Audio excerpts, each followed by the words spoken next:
आज हम लोग शुरू करने जा रहे हैं अपने क्लास 9th के फिजिक्स में एक बहुत ही इम्पॉर्टेंट चैप्टर और बहुत ही मज़ेदार चैप्टर।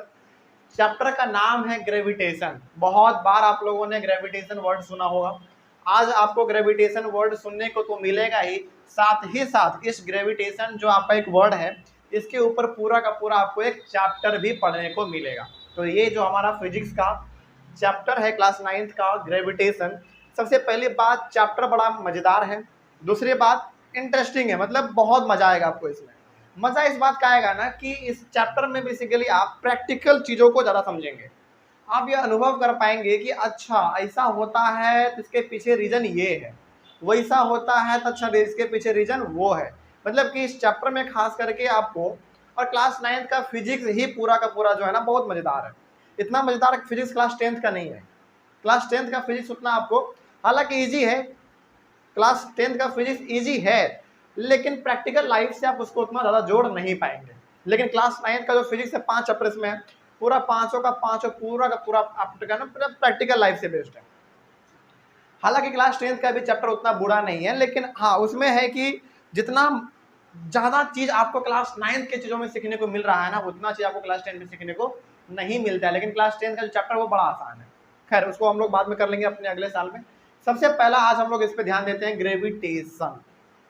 ग्रेविटेशन बहुत इंपॉर्टेंट चैप्टर। और आपको मालूम है जैसा कि हम लोगों ने अपने फिजिक्स के 2 चैप्टर को खत्म कर लिया है, मोशन और force and laws of motion, ये दोनों हमारा खत्म हो चुका है। उसमें तो कोई दिक्कत नहीं होना चाहिए, बड़ा सिंपल सा चैप्टर था हमारा। तो आज हमारा ग्रेविटेशन है। ग्रेविटेशन को हिंदी में, हालांकि बहुत सारे बच्चों को जानने का मन होता है कि सर ग्रेविटेशन को हिंदी में क्या कहते हैं। इसको कहते हैं हम लोग हिंदी में गुरुत्वाकर्षण। गुरुत्वाकर्षण तो मतलब जब हम लोग क्लास 10th में पढ़ा करते थे तो हम लोग तो CBSE से, खैर है, तो हमारे जो दोस्त लोग हुआ करते थे तो वो लोग ना हिंदी में हम लोगों को बोला करते थे कि ग्रेविटेशन का हिंदी मतलब क्या, क्योंकि हम लोग को मालूम नहीं होता था और टीचर भी क्लास में बताते नहीं थे। तो वो लोग बताता था कि गुरुत्वाकर्षण कहते हैं। अच्छा वर्ड है, लेकिन हाँ मतलब सुनने में भी अच्छा लगता है और अच्छा मतलब भारी भरकम वर्ड है ना, गुरुत्वाकर्षण अच्छा लगता है सुनने में। तो खैर ग्रेविटेशन को हम लोग हिंदी में कहते हैं गुरुत्वाकर्षण। अब हम लोग अपने चैप्टर को सीरियसली स्टार्ट करते हैं। गुरुत्वाकर्षण ये जो हमारा चैप्टर का नाम है, हालांकि गुरुत्वाकर्षण हम लोग बार बार नहीं बोलेंगे क्योंकि हम लोगों को उतना उससे मतलब नहीं है। हम लोगों को सिंपली मतलब है यहाँ पे ग्रेविटेशन से, ठीक है ना। और जितना आप, चूंकि आप लोग CBSE से हैं तो आप लोग ज़्यादा फील कर पाएंगे ग्रेविटेशन वर्ड। गुरुत्वाकर्षण आप उतना ज़्यादा कनेक्ट नहीं कर पाएंगे चीज़ों को। तो शुरू करते हैं हम लोग। देखिए इस चैप्टर को शुरुआत करने से पहले कुछ इंपॉर्टेंट बातें हम लोग कर लेते हैं, कुछ इंट्रोडक्शन ले लेते हैं। उसके बाद इस चैप्टर को जब हम लोग शुरुआत करेंगे तो बहुत मज़ेदार आपको ये लगेगा और अच्छा भी आपको लगेगा। आपको अच्छा ऐसा लगेगा कि नहीं चीज़ जो है ना हमारे सामने हो रहा है, ऐसा आपको लगेगा। इसमें क्या कुछ लिखा हुआ है हम लोग आगे देखेंगे और इस चैप्टर को भी हम लोग उसी तरीके से खत्म करेंगे जिस तरीके से हम लोगों ने पहला और दूसरा करा फिजिक्स का, motion, force and laws of motion. पहले सारे के सारे कॉन्सेप्ट को समझ लेंगे, उसके बाद लास्ट में हम लोग अपने न्यूमेरिकल्स को सॉल्व करने का सीरीज अपना चलाएंगे, उसको हम लोग लास्ट में करेंगे। लेकिन पहले पूरे के पूरे कॉन्सेप्ट को हम लोग समझेंगे। देखिए ध्यान से, चैप्टर चूंकि आपका ग्रेविटेशन है तो मजेदार चैप्टर तो है ही, इसमें कोई शक नहीं है। लेकिन इस चैप्टर को शुरुआत करने से पहले ना इसके प्रैक्टिकली इसका मतलब समझते हैं कि आखिर ये चैप्टर हम लोग पढ़ने जा रहे हैं तो इसमें आपको सीखने को क्या मिलेगा। बहुत इंपॉर्टेंट ये बात है, पहले ये हम लोग जान लेते हैं। देखिए बहुत ध्यान से समझिएगा। और हम अभी फिलहाल इस चैप्टर को शुरुआत करने जा रहे हैं तो हम चाहते हैं कि आपके मन में कुछ सवाल जरूर डेवलप हो, और यदि डेवलप नहीं हो पा रहा है तो हम आपके माइंड में ना गिन चुन के 4-5 सवाल आपके माइंड में देंगे और उस सवाल का जवाब आपको लगातार इस क्लास में मिलता जाएगा धीरे धीरे। कुछ जवाब आपको आज की क्लास में मिल जाएगा, कुछ जवाब उस सवाल का अगले वाले क्लास में मिल जाएगा और कुछ सवालों का जवाब जो है आपको चैप्टर के खत्म होने तक मिल जाएगा। तो घबराना नहीं है कि सर ये सवाल है तो उसका जवाब क्या है। बहुत मजेदार चैप्टर है। हर एक प्रकार का जितना भी कंफ्यूजन आपके माइंड में होगा इस चैप्टर को लेकर, हमको समझ में आ रहा है कि बहुत कंफ्यूजन होगा, बहुत सवाल जवाब होगा। सब चीज अपने माइंड में नोट करके रखिए। सवाल नंबर 1, सवाल नंबर 2, सवाल नंबर 3, सारा का सारा हम यहाँ पे डिस्कस करेंगे। आपको बोलने का जरूरत भी नहीं पड़ेगा, पहली बात। दूसरी बात यहाँ पे ना, चूंकि इंट्रोडक्शन हम लोग पहले ले रहे हैं तो इसके बारे में थोड़ा सा हम लोग सोचते हैं। और हाँ, जहाँ पे डाउट हो तुरंत पूछना है, बहुत इंपॉर्टेंट। इस चैप्टर का ना थोड़ा सा मतलब समझते हैं, आखिर ये क्या बताना चाहता है। और हम जानबूझ के अभी आपके माइंड में 2-3 सवाल डालते हैं ताकि उस सवाल का जवाब आप क्लास में ही ढूंढ पाएँ और हम उसको बताएंगे भी। कुछ सवालों का जवाब आज मिल जाएगा, कुछ चैप्टर के लास्ट में मिल जाएगा, कुछ चलते चलते मिल जाएगा। तो समझिए ध्यान से, इस चैप्टर का बेसिकली प्रैक्टिकल यूज हम लोग ये पढ़ेंगे कि आखिर मान लीजिए, सपोज कीजिए, क्लास शुरुआत यहीं से होता है आज का सीरियस। सपोज कीजिए कि ये हमारा सन है, सूरज है।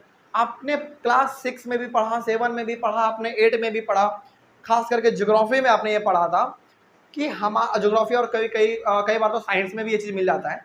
आपने ये पढ़ा कि बीच में हमारा बिल्कुल सन रहता है। आप एज्यूम कीजिए कि ये हमारा सन है और आपको मालूम है कि सन के चारों तरफ ऑर्बिट पे हमारा अलग अलग प्रकार का प्लैनेट मूव करता रहता है। उसी में से हमारा अर्थ है, मार्स, जुपिटर, नेपच्यून, बहुत सारे हमारे जो भी आप प्लैनेट जानते हैं। तो ये यदि हमारा सन है और इसके चारों तरफ हमारा प्लैनेट घूम रहा है, तो आखिर ये ऐसा क्यों हो रहा है? मतलब कि ये प्लैनेट, मतलब ये सन है, सन के चारों तरफ फिक्स्ड ऑर्बिट पे ही हमारा प्लैनेट क्यों घूम रहा है? हो सकता था ना कि ये सन है तो प्लैनेट बहुत अलग अलग जगह पे भटकता रहता, या फिर हो सकता था कि वो अपने ऑर्बिट से हटेगा, घूमने चल जाएगा पूरे यूनिवर्स में, घूम के बाद आएगा दोबारा यहाँ पे आ जाएगा, दोबारा घूमना शुरू कर देगा। ऐसा हो सकता था, लेकिन ऐसा होता नहीं है। फिर होता क्या है? होता ये है कि मान लीजिए यदि ये मेरा सन है तो इसके चारों तरफ फिक्स्ड ऑर्बिट पे, यानी कि फिक्स सर्कुलर पाथ पे हमारा प्लैनेट घूमता रहेगा।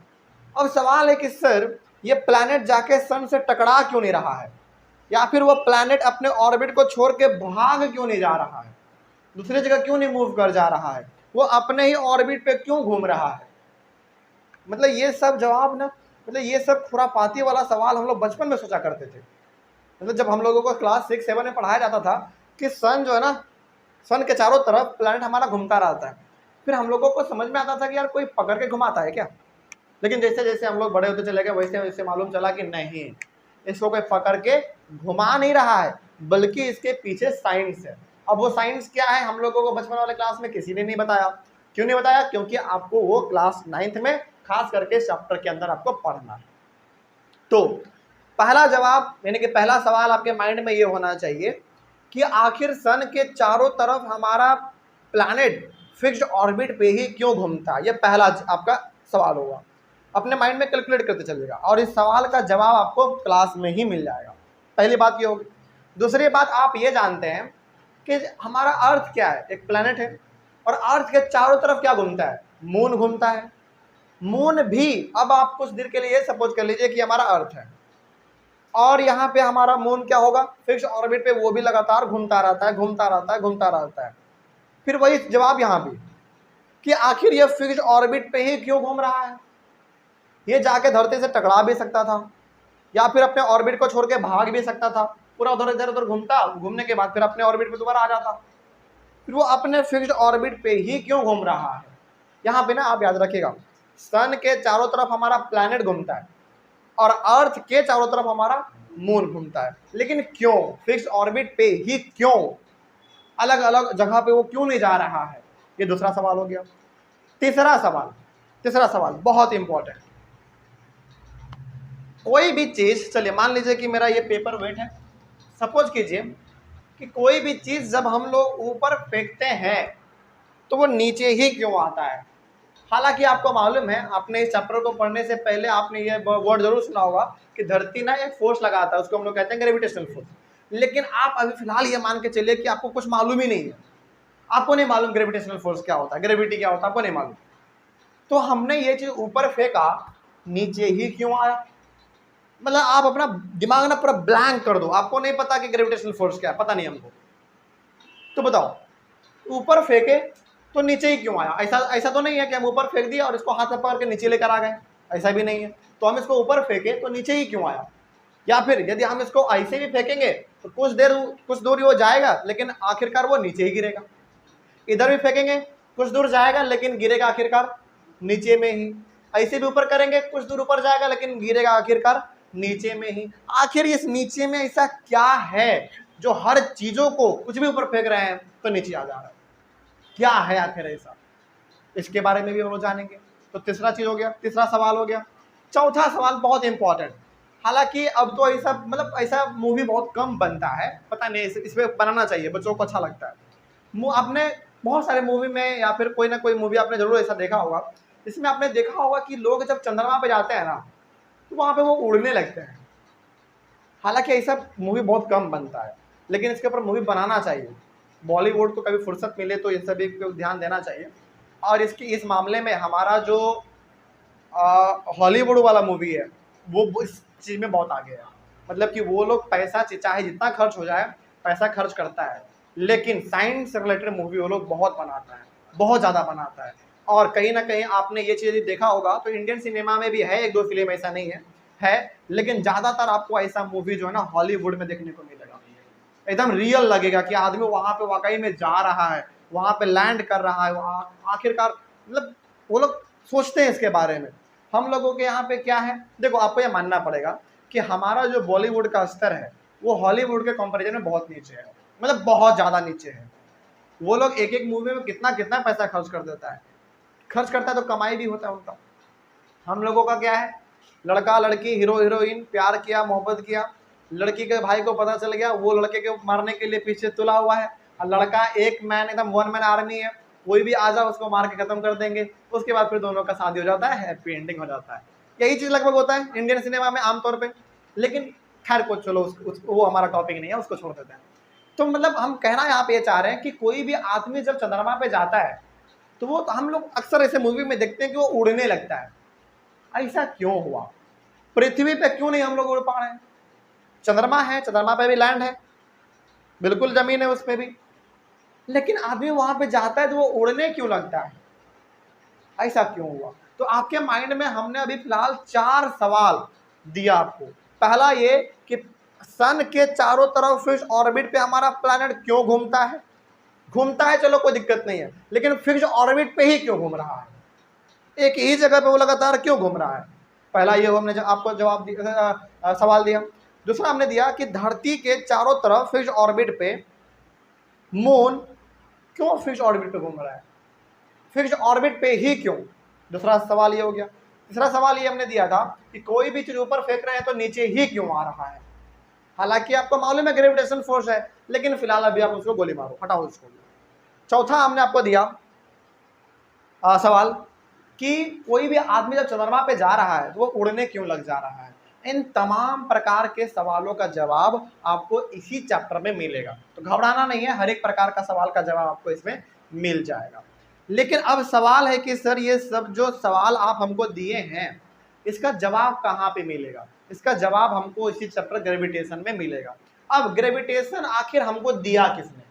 ऐसा कौन सा आदमी था जिन्होंने ग्रेविटेशन चैप्टर हमारे सामने ला के दे दिया और पीढ़ी दर आदमी इसको पढ़ता जा रहा है, आने वाला जनरेशन भी इसको पढ़ेगा। जैसे हम आज पढ़ रहे हैं, हमारे पापा पढ़े होंगे, उनके भी पापा पढ़े होंगे, उनके भी पापा पढ़े होंगे, और आगे आने वाले समय में हमारा जो जनरेशन होगा, हमारे जो बाल बच्चे होंगे वो भी आगे आके इसको पढ़ेंगे। लेकिन आखिर सवाल है कि सर आखिर ये दिया किसने?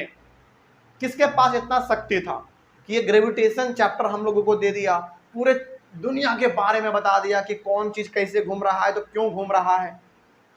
इसके पीछे जो सबसे बड़ा हाथ है वो है आपका न्यूटन साहब, बहुत इंपॉर्टेंट पर्सन है। इसके बारे में हमने आपको मोशन चैप्टर में भी बताया, आपको उसमें आपने मोशन चैप्टर में भी बताया था हमने आपको न्यूटन के बारे में। Force and laws of motion के बारे में तो खास तौर पे हमने आपको बताया, क्योंकि उसमें आपने न्यूटन का 3 लॉ पढ़ा, फर्स्ट लॉ, सेकंड लॉ और थर्ड लॉ, तीनों के बारे में आपने पढ़ा। और ग्रेविटेशन में भी हम आपको न्यूटन के बारे में बताएंगे, बल्कि आज ज्यादा बताएंगे आपको। क्यों बता रहे ज्यादा मालूम है? क्योंकि आपके बुक में भी न्यूटन के बारे में लिखा गया है। तो ध्यान से सुन लेते हैं, थोड़ा सा मुश्किल से मुश्किल 5 मिनट हमारा लगेगा इसमें, तो सुन लेते हैं कि आखिर ग्रेविटेशन चैप्टर जिन्होंने दिया उनका क्या रुचि था, क्या थे वो, इसके बारे में भी थोड़ा जान लेते हैं। देखिए ग्रेविटेशन चैप्टर जो हम लोगों को दिया, मतलब कि ग्रेविटेशन को जो कॉन्सेप्ट देने वाले आदमी थे उनका नाम था न्यूटन, ठीक है ना? इनके बारे में थोड़ा जानना चाहिए, क्योंकि मान लीजिए आप रोड पे चल रहे हैं और कोई पूछे कि आज आपने क्या पढ़ा, आपने कहा ग्रेविटेशन, बोलेगा ग्रेविटेशन किसने दिया, किसका कॉन्सेप्ट दिया हुआ है? तो आपको मालूम है न्यूटन का, लेकिन न्यूटन के बारे में 5 लाइन पूछ रहे तो क्या बता पाएंगे? नहीं बता पाएंगे। इसलिए थोड़ा सा उसके बारे में जानना चाहिए। हम लोग तो दुनिया भर के आदमी के बारे में जानना चाहते ही हैं, लेकिन जो आदमी इतना बड़ा कॉन्सेप्ट दिया उसके बारे में भी थोड़ा सा जान लेना चाहिए। सबसे पहली बात, न्यूटन जो थे ना वो इंग्लैंड के रहने वाले थे, इंग्लैंड याद रखिएगा। तो न्यूटन का जन्म जो है वो एक गरीब फैमिली में हुआ था, मतलब बहुत ही गरीब फैमिली था उनका। और इतना गरीब था कि मतलब होता, हम लोग अपने हिंदी में कहते हैं ना कि दाने दाने के लिए मोहताज हो जाना, मतलब कि इंसान को 2 वक्त की रोटी भी नहीं मिल पाना, इस प्रकार के फैमिली में इनका जन्म हुआ। मतलब बहुत गरीब फैमिली था इनका, इनके माता पिता बहुत ही गरीब थे, उनके घर में इनका जन्म हुआ, ठीक है। और इनके माता पिता का जो मेन ऑक्यूपेशन था वो फार्मिंग था, बहुत मतलब गरीब किसान लोग परिवार थे इनका, तो उतना अमीर आदमी नहीं था। लेकिन बाद में इतने ये अमीर बन गए, पैसे के मामले में नहीं, नॉलेज के मामले में। पूरी दुनिया जिसको पढ़ती है ना। खैर आगे बढ़ते हैं। तो इनके माता पिता बेसिकली एक फैमिली, गरीब फैमिली था, और ये फार्मिंग फैमिली से बिलोंग करते थे, तो इनका जन्म उन्हीं के घर में हुआ। और लेकिन ये जो है ना बचपन से, अच्छा ये मतलब बहुत विचित्र बात है, इनका जन्म हुआ किस फैमिली में, फार्मिंग फैमिली में, मतलब कि किसानी करते थे इनके माता पिता। लेकिन बड़ा विचित्र बात है कि इनको खेती आता ही नहीं था। खेती क्यों नहीं आता था, इसके पीछे लॉजिक है। ये इंसान मतलब इसको खेती बाड़ी छोड़ के, आलतू फालतू काम सब छोड़ के, हालांकि खेती बाड़ी आलतू फालतू काम नहीं होता, बल्कि जो अलग जो नॉर्मली बच्चे करते रहते हैं उन कामों में इनको रुचि नहीं था। इनको किस चीज़ में रुचि था, नई नई चीज़ों के बारे में सीखना, नई नई चीज़ों को इन्वेंट करना। मतलब कि जब हम लोग बचपन में देखते हैं ना कुछ हो रहा है, कुछ बच्चे होते हैं जो कि दिमाग लगा लेते हैं कि आखिर ऐसा हो रहा है तो क्यों हो रहा है, तो उन्हीं में से हमारा एक बच्चा था न्यूटन। इनको मतलब खेती बाड़ी इनको आता नहीं था, इनको समझ में नहीं आता था कि ये खेती बाड़ी क्या है, पता नहीं चलता था इनको, कैसे क्या करना है, कैसे फसल लगाना है, कैसे काटना है, कैसे पानी देना है, पता नहीं चलता था इनको। मतलब ये विचित्र वाली बात नहीं है कि फार्मिंग फैमिली में होने के बावजूद भी आपको फार्मिंग नहीं आ रहा है। तो खैर आगे बढ़ते हैं। लेकिन इनको अलग अलग चीज़ों के बारे में सीखना जानना अच्छा लगता था, मतलब ये बहुत ही जिज्ञासु इंसान थे, बहुत जिज्ञासु। होता है ना ऐसा इंसान की कोई चीज़ देख लिया, 2 प्रकार का बच्चा होता है, कुछ नया चीज़ दिखा, एंजॉय किया, वहाँ से चलो काम खत्म। लेकिन ये वैसे इंसान थे जिन्होंने कहा कि यदि ऐसा हो रहा है तो क्यों हो रहा है, इसके पीछे का लॉजिक क्या है। तो ये इंसान ऐसे थे। तो इन्होंने मतलब इतने जिज्ञासु आदमी थे कि हर चीज़ों के बारे में खोजबीन करते रहते थे। तो इनके माता पिता को लगा कि ये बच्चा जो है ना मतलब फार्मिंग भी नहीं आता है, और चूंकि ये दिन भर अपना कुछ ना कुछ नया नया खोजता रहता है, इन्वेंट करता रहता है, मतलब ये बहुत ही ना खुराफाती आदमी थे, कुछ ना कुछ दिन भर करते रहते थे अपना फार्मिंग के अलावा। तो इनके पिता को लगा ना कि इसको घर में नहीं रखना चाहिए। क्यों नहीं रखना चाहिए, क्योंकि घर में रखेंगे तो क्या पता बाकी बच्चों के संगति में आके बिगड़ जाए। और चूंकि जानने का इच्छा इनको शुरू से था, तो इनके पिताजी ने बहुत मेहनत किया। और चूंकि फार्मिंग है, फार्मिंग में कोई पॉसिबिलिटी नहीं होता कि आपको प्रॉफिट ही होगा, कई बार फसल बर्बाद भी हो जाता है, कई बार फसल अच्छा भी हो जाता है। लेकिन इनके माता पिता ने बहुत मेहनत किया, और बहुत मेहनत करने के बाद इनके पोटेंशियल को देखते हुए इनके माता पिता ने इनको पढ़ने के लिए भेज दिया कैम्ब्रिज यूनिवर्सिटी, जो कि कहाँ पे, यूके में, यूनाइटेड किंगडम में, ठीक है ना। तो वहाँ पे इनको भेजा, इनका वहाँ पे एडमिशन हुआ। और जैसे ही वहाँ पे पहुँचे, मतलब इनका दुर्भाग्य देखो पहले, और वो दुर्भाग्य नहीं है, ये दुर्भाग्य इनका सौभाग्य में बदल गया। कैसे, देखिए ये न्यूटन साहब हमारे अपने घर से निकले, इंग्लैंड से निकले, और यूके में जाके एक यूनिवर्सिटी है कैम्ब्रिज यूनिवर्सिटी, आपने नाम बहुत सुना होगा इनका। और वो इतना बड़ा यूनिवर्सिटी है कि वहाँ इस यूनिवर्सिटी से हमारे इंडियन बड़े बड़े पॉलिटिकल लीडर, बड़े बड़े फिलोसफर, बड़े बड़े मतलब ज्ञानी लोग, मैथमेटिशियन, केमिस्ट, बायोलॉजिस्ट, अलग अलग प्रकार के लोग हमारे इंडिया में भी वहाँ से पढ़ के डिग्री लेकर आए हैं। तो उन्हीं में इनको एक एडमिशन मिल गया। लेकिन दुर्भाग्य यह था कि जैसे ही इन्होंने एडमिशन लिया वहाँ पे कैम्ब्रिज यूनिवर्सिटी में, वहाँ पे क्या हो गया, प्लग फैल गया, मतलब कि महामारी फैल गया। महामारी का मतलब आपने देखा कोरोना टाइप हमारा जो आ गया था, उसी टाइप का एक महामारी वहाँ पे भी इनके पूरे यूनिवर्सिटी में, यूनिवर्सिटी नहीं बल्कि यूनाइटेड किंगडम में ही पूरा फैल गया था। और अब चूंकि ये पढ़ने गए थे, पूरा महामारी फैल गया है, और यूनिवर्सिटी में तो बहुत सारे बच्चे पढ़ते हैं, और वहाँ पे क्या हो सकता है, महामारी और फैल सकता है। महामारी और ना फैले इसके लिए इनके यूनिवर्सिटी को 1 साल के लिए बंद कर दिया गया। अब चूंकि ऑब्वियस ही बात है ना, आपने खुद देखा हमारे यहाँ इंडिया में कोरोना फैल गया था तो सालों सालों भर स्कूल बंद रह गए, ऑनलाइन चलने लगा था। लेकिन उस समय पे ऑनलाइन का जमाना नहीं था जब के बारे में हम लोग पढ़ रहे हैं, मतलब कि जिस समय के बारे में हम लोग पढ़ रहे हैं उस समय पे ऑनलाइन का जमाना था नहीं। तो 1 साल के लिए कैम्ब्रिज यूनिवर्सिटी को बंद कर दिया गया। अब बात है कि ये 1 साल तक करेगा क्या वहाँ पे। तो ये अपने यूनिवर्सिटी में रहते हुए मतलब बंद कर दिया कि आप क्लास नहीं आइएगा, अपने अपने रूम में रहिए, ठीक है।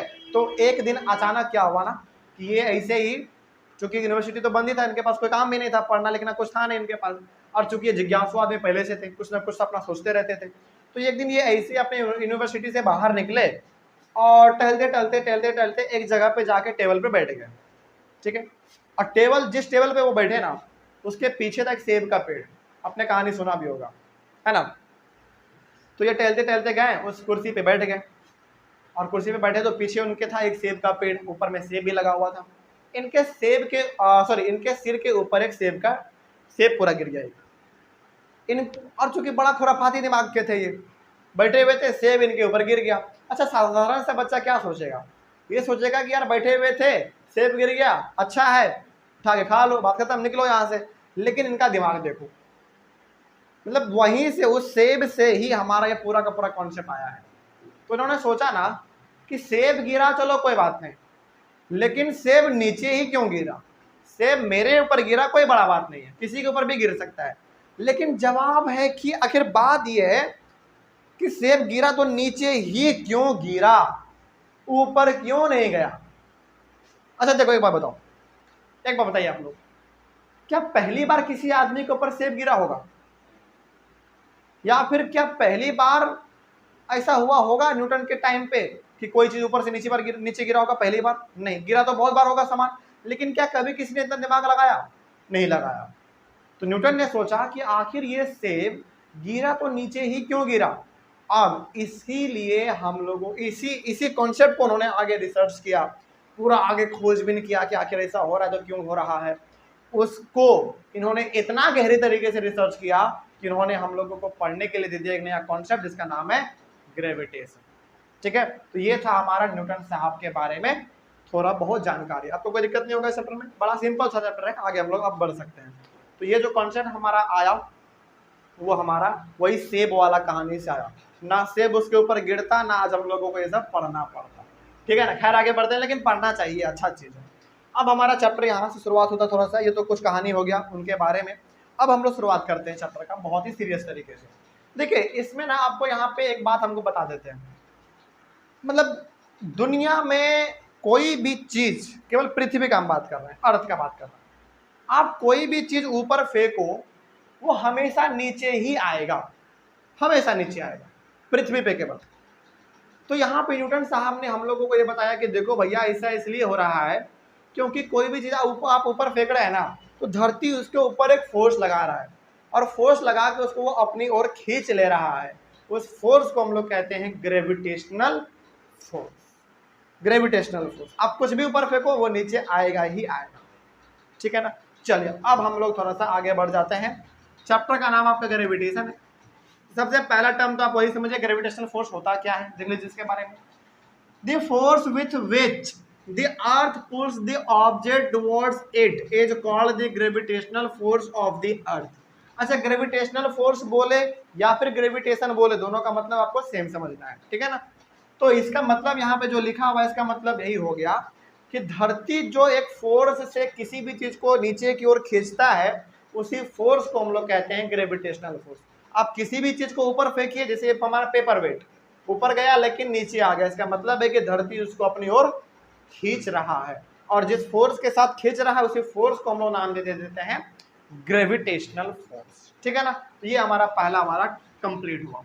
अब आगे बढ़िए, अगला है हमारा सेंट्रीपिटल फोर्स। सेंट्रीपिटल फोर्स को समझाने के लिए चलिए हम आपके सामने एक एग्जाम्पल रखते हैं, एक एग्जाम्पल, बस एक मिनट रुकिए आप।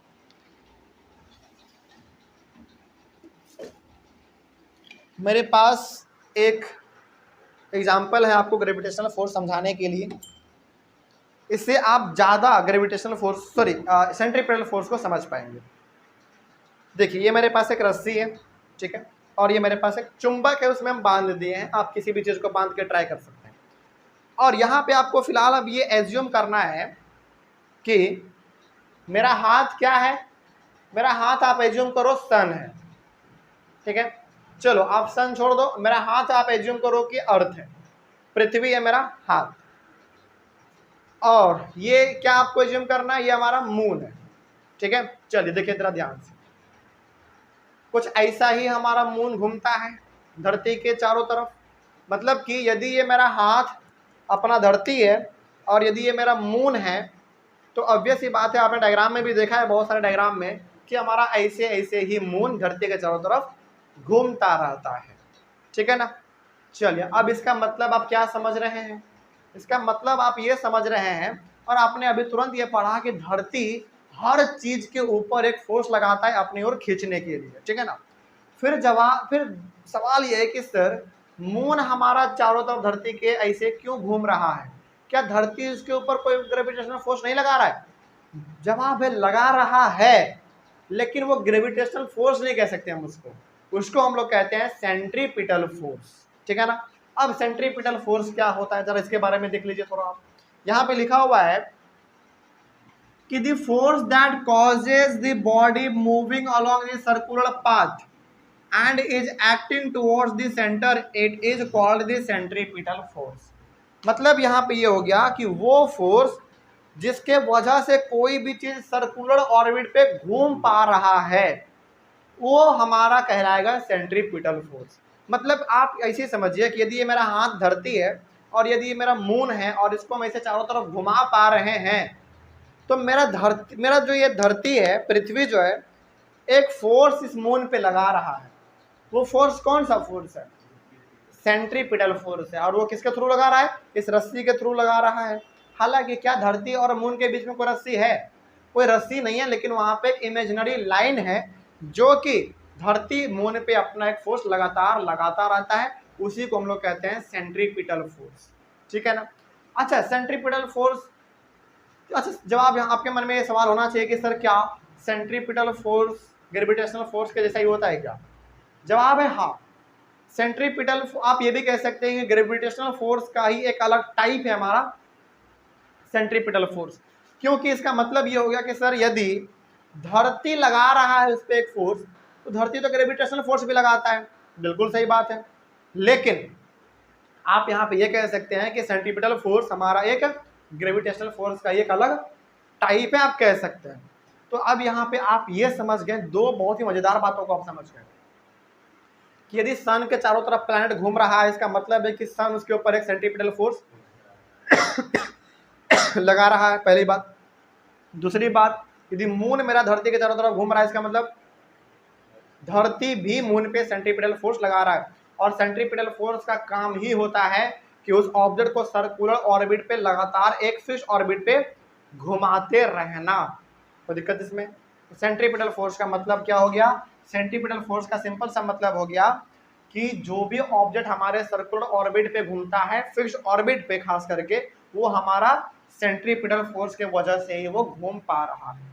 ओके, आगे बढ़ते हैं। उसके बाद फिर यहाँ पे लिखा हुआ है the motion of the moon around the earth is due to the centripetal force. वही बात है जो हमने कहा, the motion of the moon around the earth is due to the centripetal force. एक तरीके से आप कह सकते हैं कि एक एग्जाम्पल दिया गया है, इसमें बताया ये गया है कि धरती के चारों तरफ जो हमारा मून घूम पा रहा है वो सेंट्रीपिटल फोर्स की वजह से ही घूम पा रहा है। अच्छा, सेंट्रीपिटल फोर्स करता क्या बेसिकली मालूम है?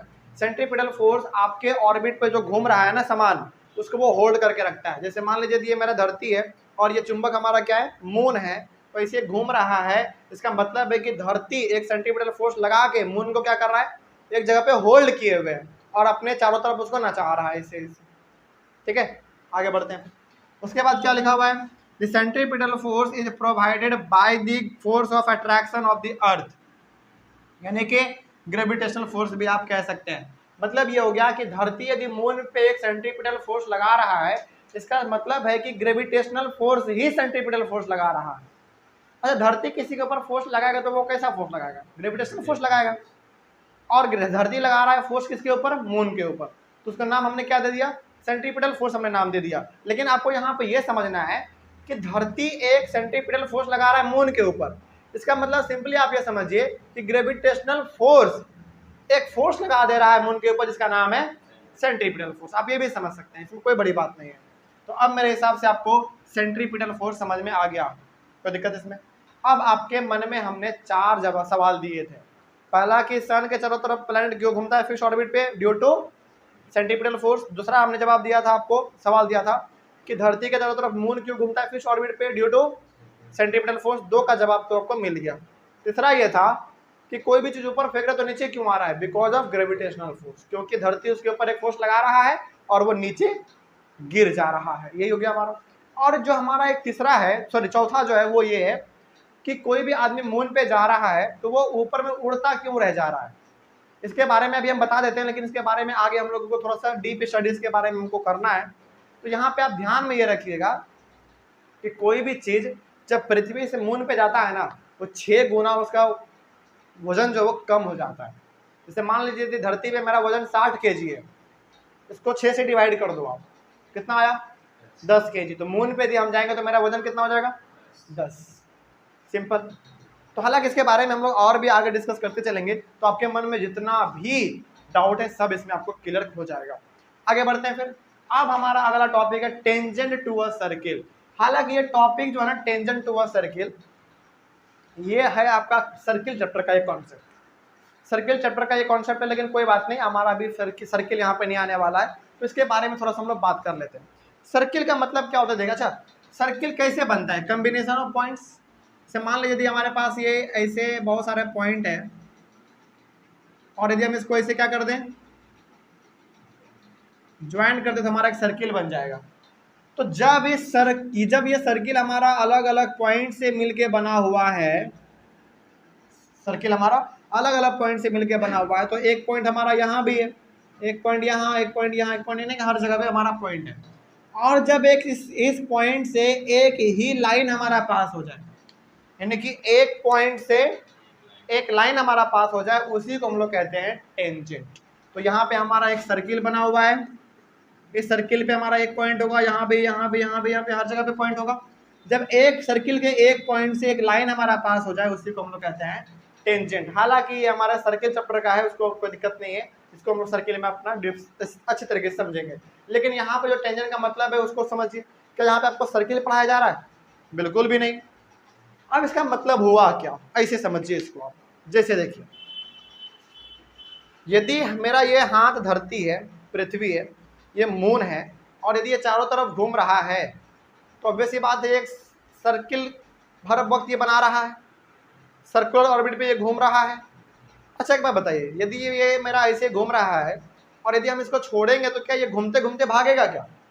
नहीं, वो तो सीधा भागेगा। तो वही यहाँ पे आप इसको ऐसे समझ लीजिए।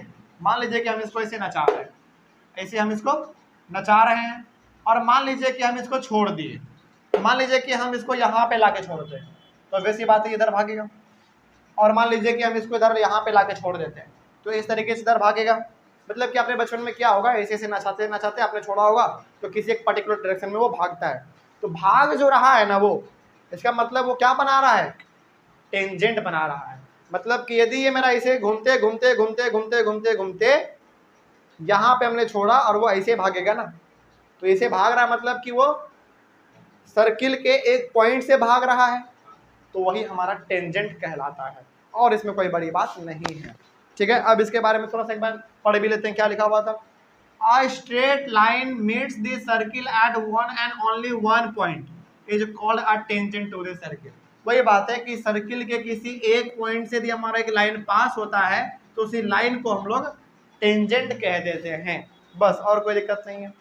आगे है हमारा, अच्छा हाँ, ये हमारा टॉपिक बहुत इंपॉर्टेंट है। हालांकि NCERT में इस तरीके से करके टॉपिक दिया नहीं गया है, लेकिन इसके बारे में ना बात हुआ है। क्या हुआ है, हमने यहाँ पे जानबूझ के टॉपिक क्रिएट कर दिया आपके लिए, Newton's third law of motion and gravitation. मतलब कि न्यूटन के थर्ड लॉ में और ग्रेविटेशन में क्या रिलेशन है, थोड़ा सा इसके बारे में भी हम लोग बात कर लेते हैं, और इस तरीके से आपसे पूछा भी जा सकता है। अच्छा एक बात बताइए, न्यूटन के थर्ड लॉ में आपने क्या पढ़ा था? न्यूटन का थर्ड लॉ आपने यह पढ़ा था कि जिसके ऊपर हम जितना फोर्स लगाएंगे, बदले में उतना ही फोर्स वो मेरे ऊपर लगाएगा, यानी कि every action there is equal and opposite reaction. ये हम लोग पढ़े हुए थे। एक बात और आपने पढ़ा था, न्यूटन के सेकेंड लॉ में F is equals to ma आपने पढ़ा था। इसका मतलब था कि फोर्स जो है हमारा मास और एक्सेलरेशन के डायरेक्टली प्रोपोर्शन होता था। आप इसको थोड़ा सा ऐसे भी समझ लीजिए, मान लीजिए डायरेक्टली प्रोपोर्शन, अच्छा डायरेक्टली प्रोपोर्शन का और इनवर्सली प्रोपोर्शन का मतलब समझिए पहले। डायरेक्टली प्रोपोर्शन का मतलब एक बढ़ेगा तो दूसरा भी बढ़ेगा, एक घटेगा तो दूसरा भी घटेगा, ये हो गया हमारा डायरेक्टली प्रोपोर्शन। इनवर्सली प्रोपोर्शन का मतलब होता है एक बढ़ेगा तो दूसरा घटेगा। या फिर एक बढ़ेगा दूसरा घटेगा, या फिर मतलब ऐसे आप समझिए कि एक चीज बढ़ेगा तो दूसरा घटेगा, या फिर ये वाला बढ़ेगा तो ये वाला घटेगा। इसमें दोनों अपोजिट चलता है, लेकिन डायरेक्टली में क्या होता है, दोनों एक साथ चलता है, या तो दोनों बढ़ेगा या तो दोनों घटेगा, लेकिन इसमें उल्टा चलता रहता है। ठीक है ना। तो अब इसका मतलब था, हम लोग जब पढ़ रहे थे तो force is directly proportional to mass and acceleration. इसका मतलब हो गया, आप इसको ना ऐसे एग्जांपल के तौर पे समझिए।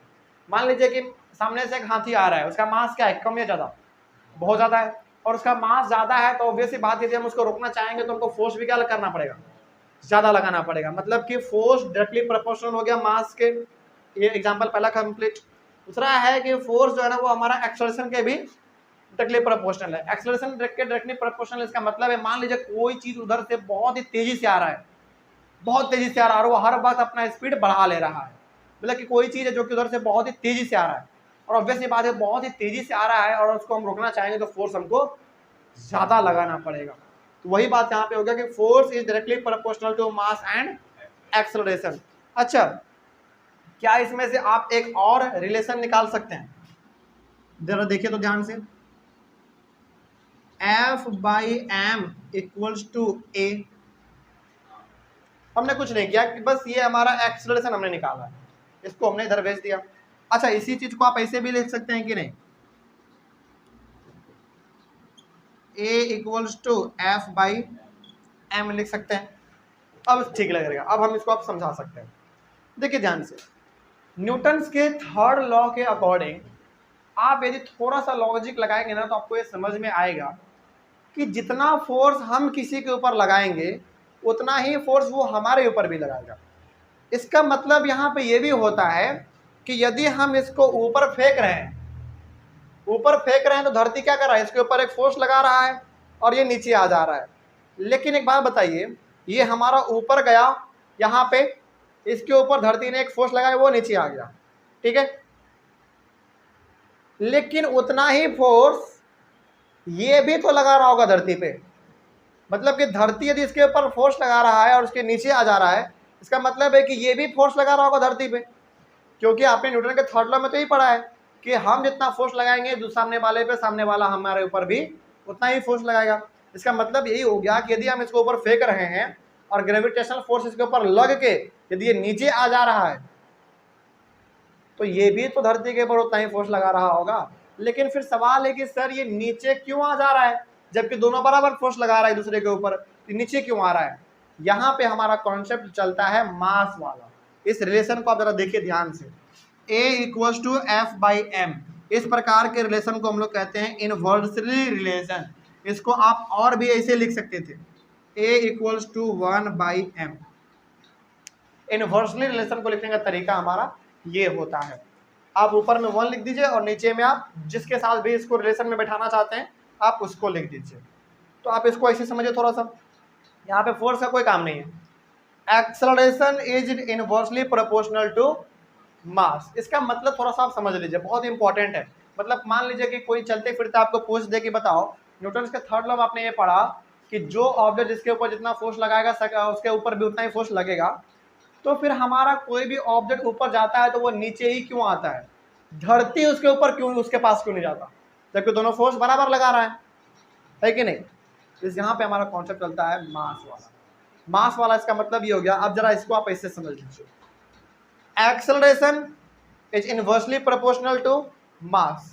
मतलब ये हो गया कि यदि हमारा एक्सेलरेशन ज्यादा होगा तो मास क्या होगा, कम होगा, या फिर मास कम होगा तो एक्सेलरेशन हमारा ज्यादा होगा। ऐसे आप समझिए इसको, हमने इसको ऊपर फेंका, इसका मास क्या है धरती के कंपैरिजन में बहुत ही कम है, और चूंकि इसका मास कम है तो ज्यादा क्या होना चाहिए इसके पास, एक्सेलरेशन, तो इसीलिए ये नीचे गिर जाता है। लेकिन यदि धरती के केस में देखें तो धरती का ज्यादा क्या है मास, तो कम क्या होगा एक्सेलरेशन, इसीलिए मास ज्यादा होने के वजह से एक्सेलरेशन उसका क्या है बहुत ही कम है। इसी वजह से वो कभी भी इसके पास धरती नीचे से उठ के नहीं आएगा। ये बहुत इंपॉर्टेंट चीज है, ये जल्दी समझ में आता नहीं किसी को, लेकिन आप इसको ऐसे समझिए, acceleration is inversely proportional to mass. मतलब ये हो गया, आप इसको ऐसे समझिए, दोबारा बहुत इंपॉर्टेंट था ये, इसका मास क्या है, बहुत ही कम है। मास कम है तो उसके पास ज़्यादा क्या होगा, एक्सेलरेशन, क्योंकि इनवर्सली प्रोपोर्शनल का मतलब ही एक ज़्यादा होगा तो एक कम होगा, या फिर एक कम होगा तो दूसरा ज़्यादा होगा। इसके पास मास बहुत ही कम है लेकिन इसके पास ज़्यादा क्या है, एक्सेलरेशन, और इसीलिए हम इसको जो ऊपर फेंक रहे हैं तो मास कम होने की वजह से इसके पास ज़्यादा है क्या, एक्सेलरेशन, जिसके वजह से ये ऊपर से नीचे गिर जा रहा है बहुत ही तेजी से। लेकिन धरती के कंपैरिजन में यदि हम देखें, इसको हमने ऊपर फेंका तो धरती के ऊपर भी ये उतना ही फोर्स लगा रहा होगा। अब धरती के पास है क्या, ज़्यादा मास, कम क्या है, एक्सेलरेशन, और एक्सेलरेशन यदि उसके पास कम है मतलब कि इतना कम है कि ना के बराबर है। जब एक्सेलरेशन कम है तो क्या वो उठ के नीचे से उठ के क्या इसके पास आ पाएगा, धरती नहीं आ पाएगा। क्यों नहीं आ पाएगा, क्योंकि मास ज़्यादा है धरती का। यही हमारा है ये वाला। तो अब यदि आपसे कोई पूछे कि बताओ न्यूटन का थर्ड लॉ ग्रेविटेशन से कैसे कनेक्टेड है, तो आप यहाँ पे बताइएगा कि acceleration is inversely proportional to mass वाला कॉन्सेप्ट इसमें हमारा चलता है। मास ज़्यादा होगा तो एक्सेलरेशन कम होगा, एक्सेलरेशन ज़्यादा होगा तो मास कम होगा। इसीलिए कभी भी हम लोग जब कोई भी चीज़ ऊपर फेंकते हैं तो मास कम होने की वजह से वो नीचे आगे गिरता है। ऐसा नहीं कि धरती ही उसके पास चल जाएगा ऊपर, नहीं, ऐसा कभी भी नहीं होता।